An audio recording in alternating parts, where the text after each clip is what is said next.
I can't believe it's been a year since my strange encounter with that creature. It all started on the night I decided to go on a camping trip with my friends. We heard rumors about sightings of a skinwalker in the area, but we didn't pay much attention to it. It was a clear night, and we were having a great time by the fire, telling ghost stories and roasting marshmallows.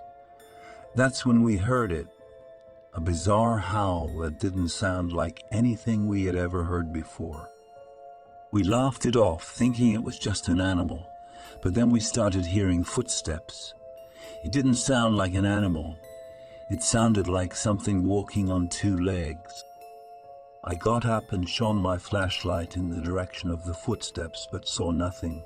As I stood there, my heart racing, I heard a different sound. A low, menacing growl. Suddenly, I felt the hairs on the back of my neck stand up, and I knew that something wasn't right. Entry 2.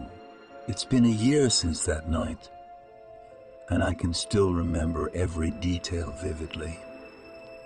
I remember how I felt that night, like I was being watched, like something was waiting to pounce.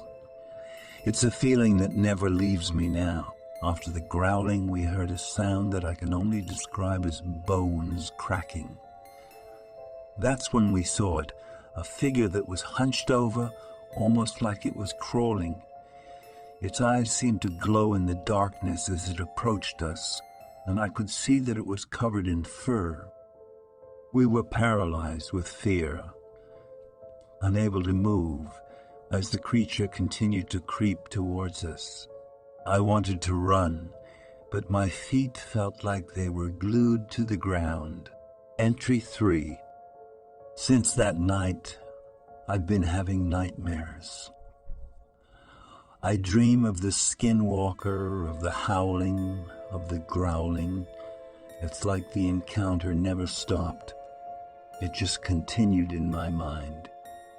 I've been trying to research skinwalkers to understand what they are and why they would be in our area. But the more I read, the more frightened I become. According to Native American legends, a skinwalker is a human who can transform into any animal. They are thought to be evil, and they use their powers to harm others. Entry 4. I thought that my encounter with the skinwalker was over, but I was wrong. I started to notice strange things around my house, objects moving on their own, strange noises coming from the attic. I didn't know what to do, so I turned to some friends who were Native American. They told me that skinwalkers were attracted to people who had seen them, and that they could curse people with their powers. I started to feel like I was losing my mind, like I was being followed.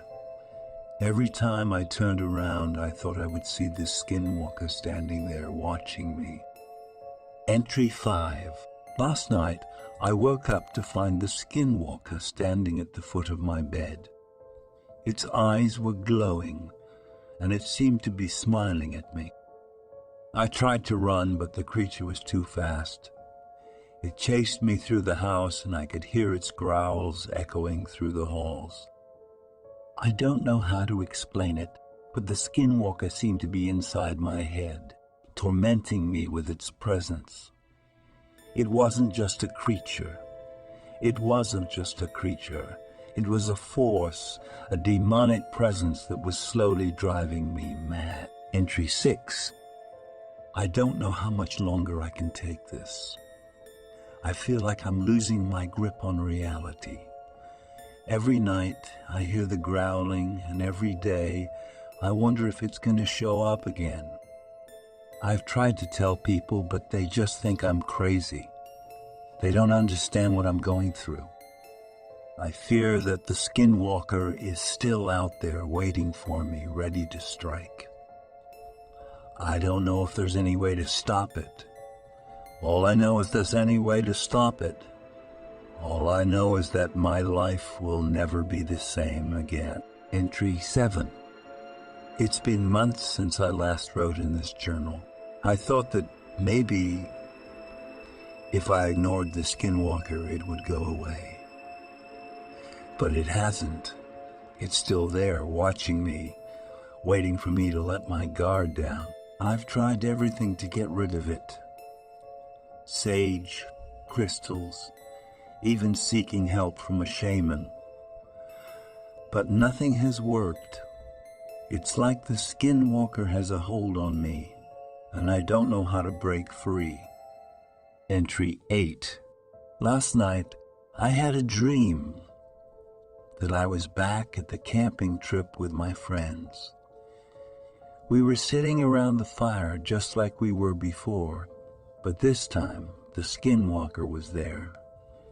It was taunting me, telling me that it had never left. I woke up in a cold sweat, and that's when I realized that I can't run from this anymore.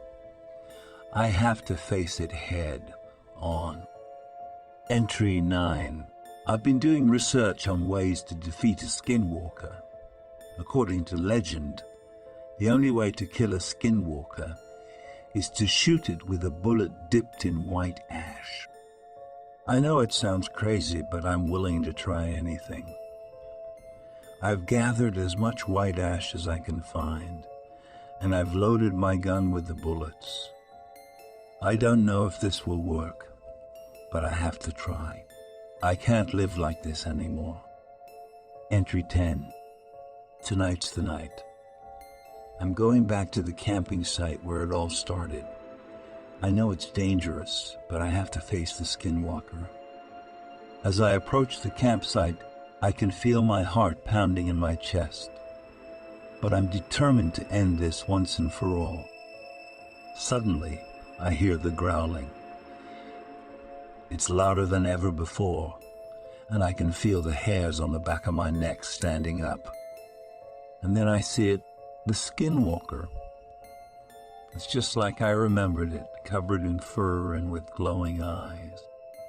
I raise my gun and take aim, and then I pull the trigger. Everything happens so fast that I'm not sure if it's real or if it's just my imagination. But the Skinwalker is gone, and I can feel a sense of relief wash over me. As I walk away from the campsite, I know that the Skinwalker is gone for good, but I also know that the scars it left behind will never fully heal.